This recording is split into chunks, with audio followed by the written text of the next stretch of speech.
Luis es tambero. En su chacra de pocas hectáreas, cuida como nadie de sus vaquillonas Olando. No terminó la secundaria en el agroindustrial de su pueblo. Todos los días, Luis lleva los cientos de litros de leche cruda de sus vacas a la industria láctea de Pedro.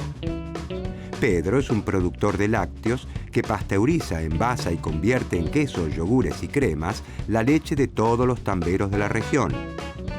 Pedro tuvo la oportunidad de estudiar, de especializarse en los procesos de los distintos productos de la industria láctea y tiene un ingreso muy superior al de Luis. Luis quiere progresar, quiere aprender a elaborar sus propios quesos y cremas para convertirse en un empresario de la industria. Pero siguiendo el razonamiento de los clásicos y neoclásicos, Pedro le sugiere que no se meta en temas tan engorrosos, que se dedique a cuidar y a ordeñar sus vaquitas, que es el mejor en eso, y que le deje a él todo el tema de la producción, que para algo estudió, invirtió en maquinarias y equipos y maneja el tema como nadie. ¿Por qué Luis no puede producir sus quesos, envasar su leche y venderla para generar un mayor ingreso?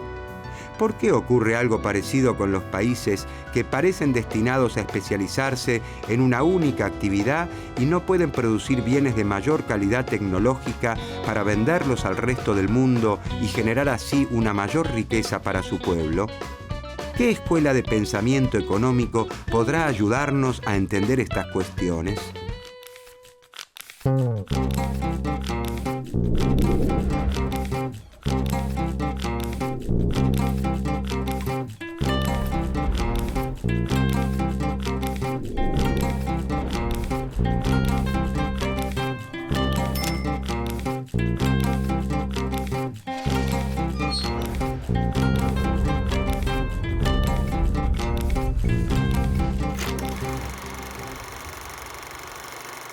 A comienzos del siglo XIX, los pueblos latinoamericanos se independizan de España.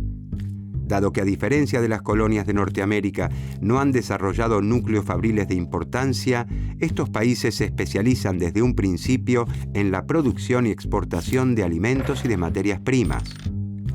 A partir de este reparto, las naciones industrializadas se dedican a los bienes manufacturados de mayor complejidad y condicionan a las naciones menos desarrolladas a crecer hacia afuera. El modelo agroexportador, vigente en Argentina entre 1880 y 1930, es la máxima expresión de esa estrategia. La Gran Depresión de la década del 30 desintegra el orden establecido. El comercio mundial se derrumba y el crecimiento hacia afuera se queda sin el afuera. Los países se repliegan sobre sí mismos buscando el autoabastecimiento. Las naciones europeas desarrollan su propia producción y dejan de importar bienes agropecuarios. Las exportaciones latinoamericanas se desploman.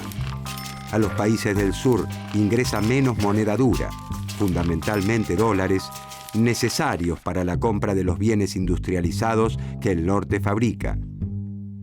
Ya no es posible adquirir aquellos bienes manufacturados que no se producían localmente.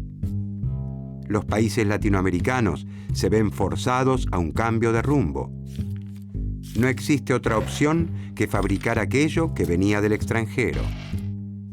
Sin proponérselo ni desearlo inicialmente, comienzan a desarrollarse procesos industriales que sustituyen importaciones por producción local.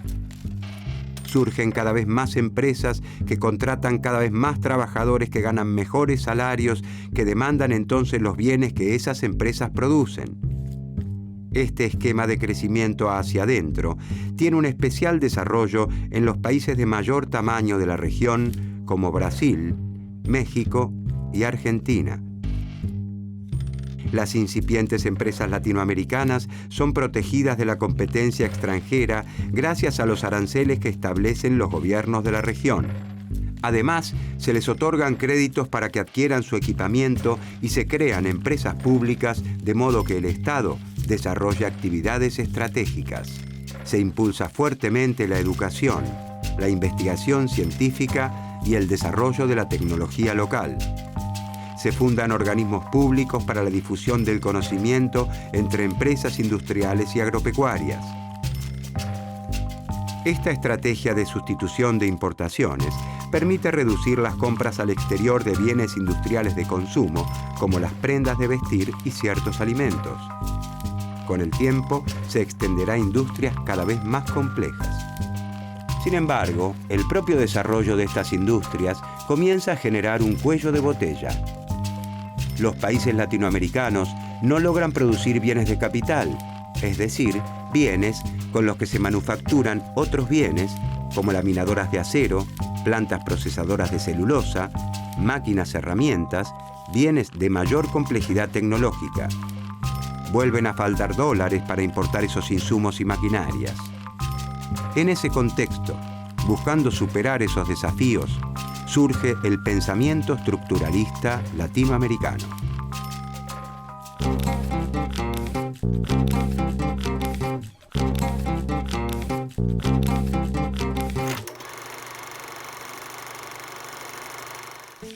Al finalizar la Segunda Guerra Mundial, no hay duda sobre la debilidad que ha provocado el crecimiento hacia afuera en los países latinoamericanos. Las bruscas caídas en los precios de exportación de las materias primas y en las inversiones externas son identificadas como las principales limitaciones para el desarrollo de la región. En 1948, las Naciones Unidas crean la Comisión Económica para América Latina, la CEPAL. En la CEPAL, un equipo de académicos y funcionarios, dirigidos por el gran economista argentino Raúl Prebisch, comienza a plantear un nuevo enfoque para los problemas latinoamericanos. Nace el primer gran cuerpo de pensamiento latinoamericano, el estructuralismo. La obra que da inicio a la Escuela Estructuralista Latinoamericana es El desarrollo económico de la América Latina y algunos de sus principales problemas, de Raúl Prebisch, conocida también como el Manifiesto Latinoamericano. Los estructuralistas latinoamericanos señalan que los males que aquejan a la región se encuentran en problemas estructurales de nuestras economías y recomiendan una fuerte participación del Estado para la instrumentación de grandes políticas que transformen realmente a las naciones. Un esfuerzo sostenido y de grandes proporciones como jamás ha tenido que acometerlo hasta ahora América Latina, advierte Prebisch. El trabajo de Prebisch abre la puerta a la expresión del pensamiento de otros latinoamericanos que desafían los dogmas de los grandes centros industriales. Celso Furtado en Brasil, Aníbal Pinto en Chile y Aldo Ferrer en Argentina, entre otros.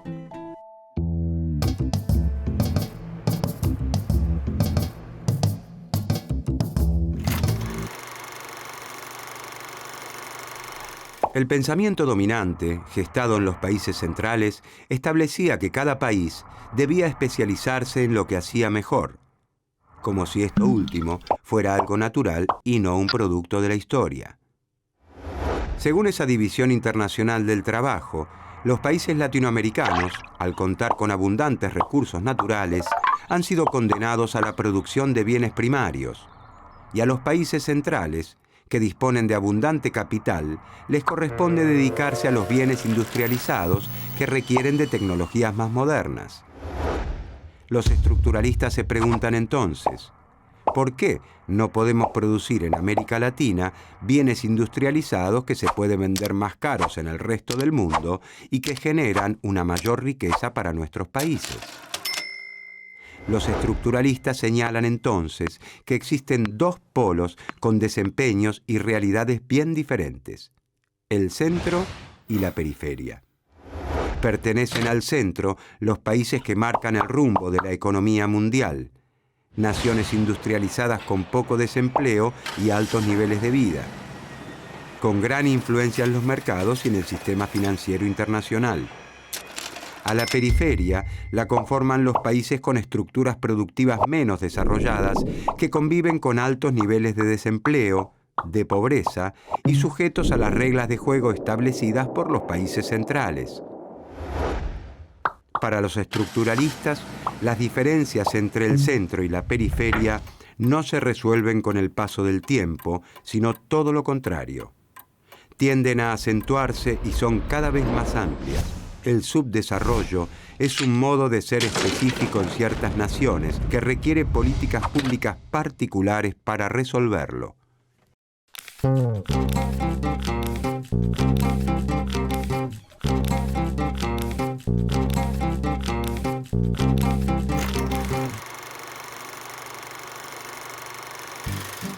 Las diferencias estructurales entre el centro y la periferia han nacido en tiempos de la colonia, pero según el pensamiento estructuralista, se reproducen y se amplían con el correr de los años. Las estructuras del centro son diversas. Incluyen una amplia variedad de bienes y de servicios. Producen de todo un poco. Desde los bienes de consumo corrientes de la población hasta las maquinarias y equipos necesarios para el funcionamiento de sus fábricas. Además, son eficientes porque utilizan de forma homogénea modernas técnicas de producción. Las estructuras de la periferia, en cambio, son especializadas.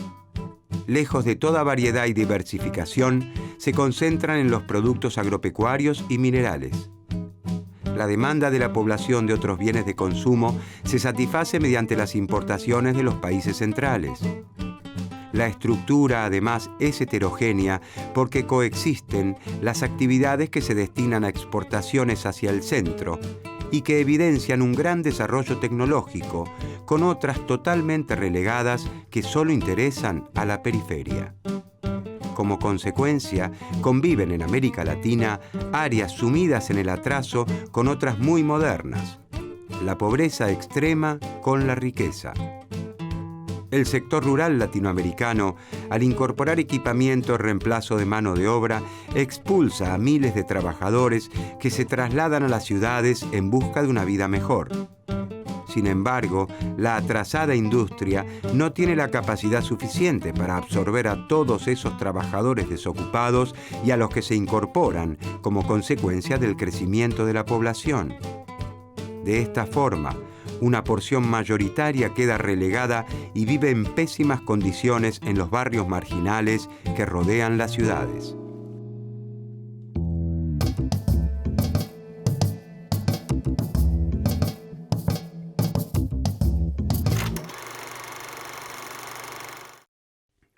América Latina cuenta con hombres y mujeres trabajadores y con ganas de progresar. Abunda en recursos naturales de los más diversos y cuenta con empresas grandes, medianas y pequeñas en las diversas ramas de actividad. Pero le falta un ingrediente insustituible para seguir creciendo. No puede fabricar por sí misma dólares. Ni los pesos argentinos, chilenos, uruguayos, ni los reales brasileños sirven para comprar maquinaria importada. Se necesitan dólares contantes y sonantes.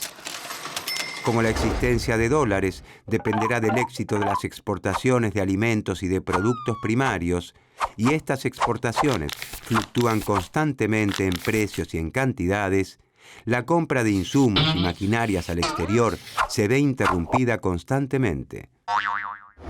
Los estructuralistas denominan esta principal limitación al desarrollo latinoamericano como la restricción externa. La disponibilidad de moneda extranjera para afrontar las importaciones que aún no han podido ser sustituidas por la producción nacional se reconoce como un desequilibrio estructural, recurrente, cíclico. Origina caídas en la producción y el empleo.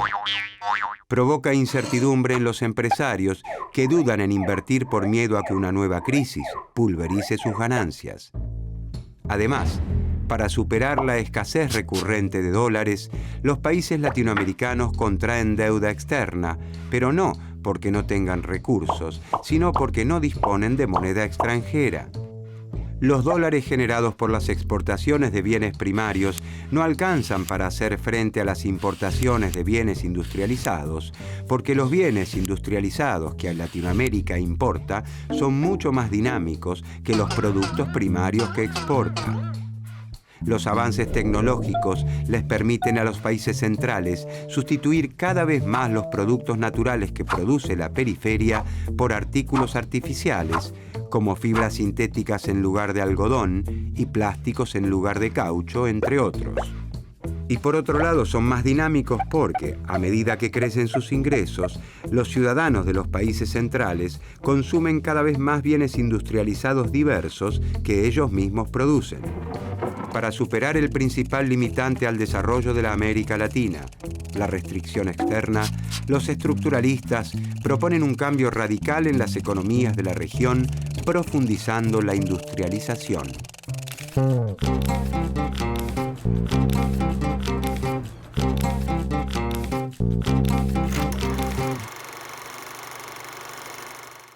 Los estructuralistas creen que América Latina debe profundizar la industrialización que inicialmente surgió de manera espontánea después de la crisis de los 30. De esta manera, se reducirá la dependencia externa de bienes manufacturados de mayor complejidad y se aliviará la restricción externa. Al no depender de la importación de bienes de capital e insumos, el crecimiento de la región no se verá limitado por la falta de moneda extranjera. El desarrollo de nuevas industrias generará más puestos de trabajo, mejorará los salarios y logrará una mayor integración social, incluyendo a la población expulsada del campo. Para superar el atraso latinoamericano, los estructuralistas consideran que el Estado debe adoptar un rol fuerte y activo.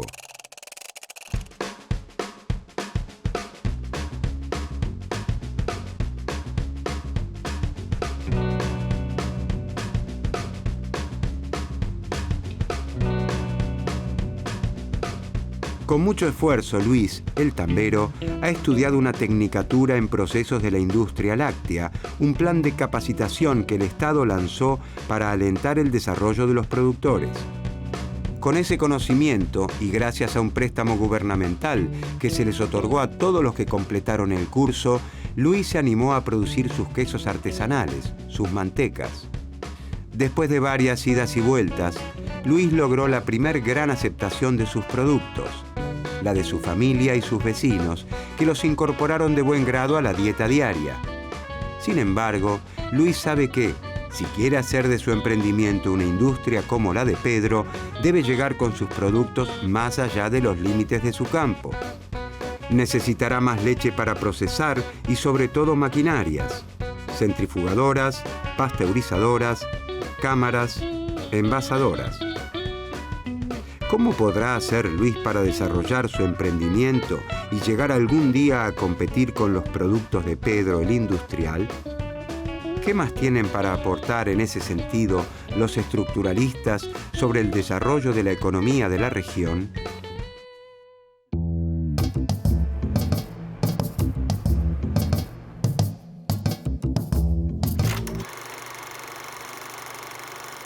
Para volverse más competitivas, operar de manera eficiente y aprovechar plenamente la capacidad de sus fábricas, algunas empresas industriales latinoamericanas necesitan dirigir su producción a mercados más amplios que los de su propio país.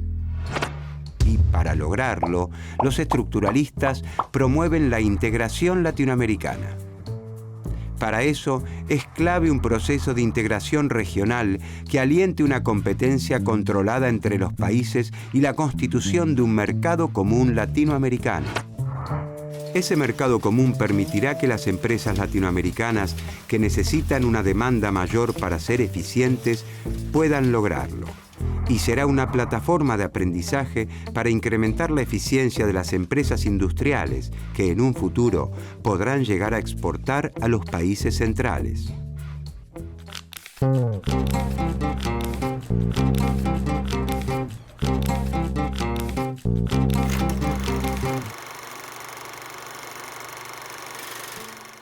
En un primer momento, y gracias a la estrategia de sustitución de importaciones, se crean cientos de miles de puestos de trabajo en la industria.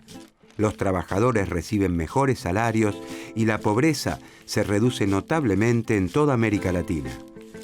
Sin embargo, la restricción externa no puede resolverse. Las nuevas industrias requieren insumos, maquinarias y repuestos del exterior. Además, las empresas transnacionales instaladas en la región envían gran parte de los beneficios a sus países de origen y agudizan la escasez de moneda extranjera. Las industrias nacionales no logran exportar al resto del mundo y las que sobreviven lo hacen gracias a políticas proteccionistas permanentes que les permiten competir. Un grupo de pensadores latinoamericanos, los teóricos de la dependencia, adoptan posturas más radicales que los estructuralistas y proponen el socialismo como vía alternativa. La crisis derivada del shock del petróleo en 1973 y 1974, que encarece abruptamente el precio de este insumo fundamental, es un duro golpe para la sustitución de importaciones y siembra el terreno para el predominio de las políticas neoliberales durante el último cuarto del siglo XX en América Latina. En Chile y Argentina, el liberalismo regresa con fuerza de la mano de regímenes militares de una violencia inusitada. Los dictadores y sus técnicos aseguran que los problemas latinoamericanos se deben a la excesiva intervención del Estado en la economía y que los países tienen que aceptar el lugar que se les ha asignado en la división internacional del trabajo, especializándose en los bienes primarios para los que se encuentran mejor dotados y terminar con la protección a la industria para que sobrevivan las empresas industriales capaces de competir con las grandes empresas de los países centrales. Durante los últimos años, Latinoamérica viene desarrollando una nueva etapa, una concepción alternativa del orden económico internacional. El pensamiento estructuralista vuelve a cobrar gran actualidad.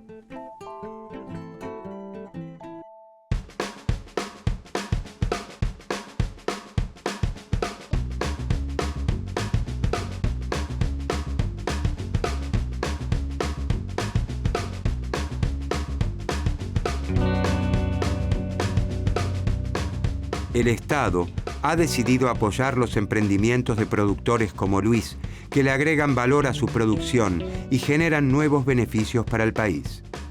Luis se asoció con otros productores lácteos de la región con los que compartía las mismas ansias de progreso. Juntos se establecieron como una cooperativa. Adquirieron maquinarias gracias a los préstamos a muy baja tasa que les otorgó el Estado. Sus quesos, yogures, leches y mantecas con marca propia comienzan de a poco a ganar espacio en las góndolas de los mercados de la región, del país y del mundo. Por primera vez, Luis y sus socios sueñan despiertos mientras contemplan la Vía Láctea.